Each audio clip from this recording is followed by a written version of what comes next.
বগলা কবজে কি কাজ করে এই সম্পর্কে আজকের ভিডিওর মধ্যে আলোচনা করব। যাদের ভয়ঙ্কর শত্রুর জ্বালায় অস্থির হয়ে যাচ্ছে, বিনা কারণে শত্রুতা হচ্ছে, বা যেখানেই যাচ্ছে না কেন অকারণে শত্রুতা হচ্ছে, কিংবা শত্রুতার প্রকোপে মামলা মকদ্দমায় জড়িয়ে পড়ছে, ধন সম্পত্তি লুণ্ঠন করছে, এই সমস্ত ক্ষেত্রে বগলা কবচ ব্যবহার করতে হয়। এই বগলা কবচ যদি সঙ্গে থাকে তাহলে শত্রু নাশ হয়, শত্রু ছিন্ন ভিন্ন হয়ে যায়, শত্রুর মুখ স্তম্ভন হয় এবং শত্রু দূরীভূত হয়। মা বগলা শত্রু থেকে তাকে রক্ষা করে। তবে এখানে ব্যাপার আছে, বগলা যন্ত্র কিন্তু অনেক প্রকারের হয়ে থাকে। যেমন একটা ভিডিওতে আমি বলেছিলাম মহামৃত্যুঞ্জয় যন্ত্র অনেক প্রকারের হয়ে থাকে, তেমনি বগলা যন্ত্র অনেক প্রকারের হয়ে থাকে। আপনারা তন্ত্রসার বইয়ের মধ্যে একটি বগলা যন্ত্র দেখবেন, সিদ্ধ কবচ মালার মধ্যে একটি বগলা যন্ত্র দেখবেন। এগুলি হলো বই পুস্তকের বিদ্যা, সেখানে ধারণ যন্ত্রও আছে বা যজ্ঞ করার যন্ত্র আছে। তেমনি গুরুমুখী কিছু বিদ্যা আছে যেগুলো বই পুস্তকে পাওয়া যায় না, গুরুর কাছ থেকে শিখতে হয়। আমার কাছে বগলামুখী কবচ 4 থেকে 5 প্রকারের আছে। একটি বগলামুখী কবচ সমস্ত বিষয়টা কাজ করে। অনেকের মঙ্গলের সমস্যা থাকে, যেহেতু মঙ্গলের ইষ্টদেবী হচ্ছে মা বগলা, তো ওই বগলা কবচ দিলে যাদের মঙ্গলের সমস্যা আছে কিছুটা কিন্তু মঙ্গলের সমস্যাও গার্ড করে, সঙ্গে শত্রুতার বিষয়গুলি কার্যকারী করে। তো আমি যখন বগলা কবচ করি, আমি বগলা যন্ত্রমের সাথে শত্রুর আরও কিছু বিষয়গুলি আছে একসাথে আমি সেটার মধ্যে প্রয়োগ করে দিই। মা বগলার যন্ত্র তো দেওয়া থাকে, সঙ্গে শত্রুকে পরাজয় করা যন্ত্র দেওয়া থাকে, এবং বগলার যে শত্রু দমন যন্ত্র সেটাও দেওয়া থাকে, এবং শত্রু দূর করার জন্যে বগলা যন্ত্র সেটাও দেওয়া থাকে।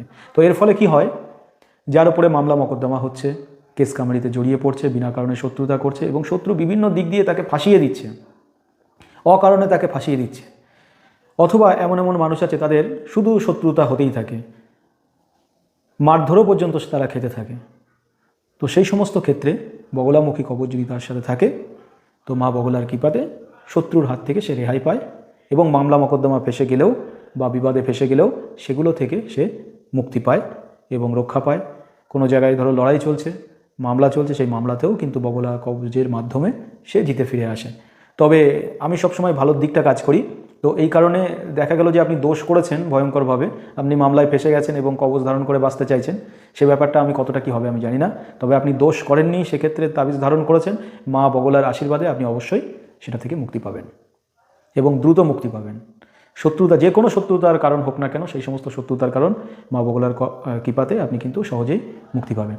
কয়েকটা কেসে আমি এরকম দিয়েছি। হঠাৎ করে বাড়ির মহিলা, মানে তার শাশুড়ি মারা গেছে, লিখে গেছে যে আমার মৃত্যুর পিছনে আমার বৌমা দায়ী। তো সঙ্গে সঙ্গে তার পুলিশে অ্যারেস্ট করেছে, প্লাস গ্রামের সবাই মিলে তাকে মারধর করছে, মানে সে অতিষ্ঠ হয়ে পড়েছে।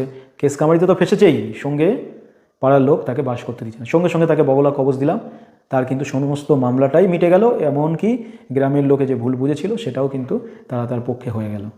তো ব্যাপারগুলো আমরা বহু দিয়েছি, এবং ভয়ঙ্কর শত্রুর ক্ষেত্রে এই বগলামুখী কবচ আমরা দিয়ে থাকি। তবে অনেক তান্ত্রিক আছে বগলামুখী কবচের নাম করে, তারা দেখা গেল একটা গাছের শিকড় ঢুকিয়ে দিল, ফুল ঢুকিয়ে দিল, কিছু কামাক্ষার কাপড়, মা বগলার কাপড় বা বগলার মন্ত্র লিখে তাবিজের মধ্যে ভরে দিচ্ছে। এরকম বহু তাবিজ আমার চোখের সামনে এসছে। তো মানুষ তো এই বিষয়গুলো অনেকের ধারণা নেই, তো তার ফলে তারা জানে না যে আসলে বগলা কবচ কেমন হয়। আমার চ্যানেলের মধ্যে একটা যন্ত্র আপনারা দেখবেন, আপনাদের জন্য দিয়েছি বগলা যন্ত্র, অনেক পুরনো ভিডিওর মধ্যে আছে, 2টো পার্টে দেওয়া আছে।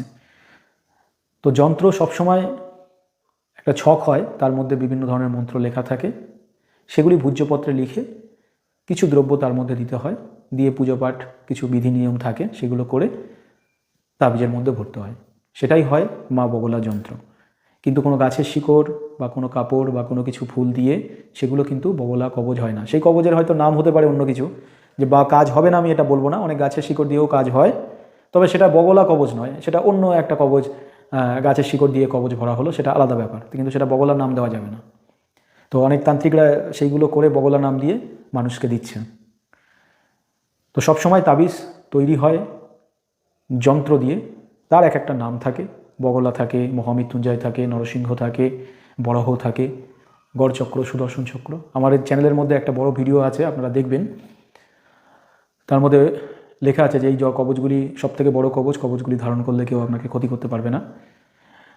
তো সেখানে বিভিন্ন যন্ত্রগুলি আপনাদেরকে দেখিয়েছি। যারা বোঝেন না অবশ্যই যন্ত্রগুলি দেখবেন, তাহলে বুঝতে পারবেন যে তাবিজ কেমন হয় বা যন্ত্র কেমন হয়। ধন্যবাদ।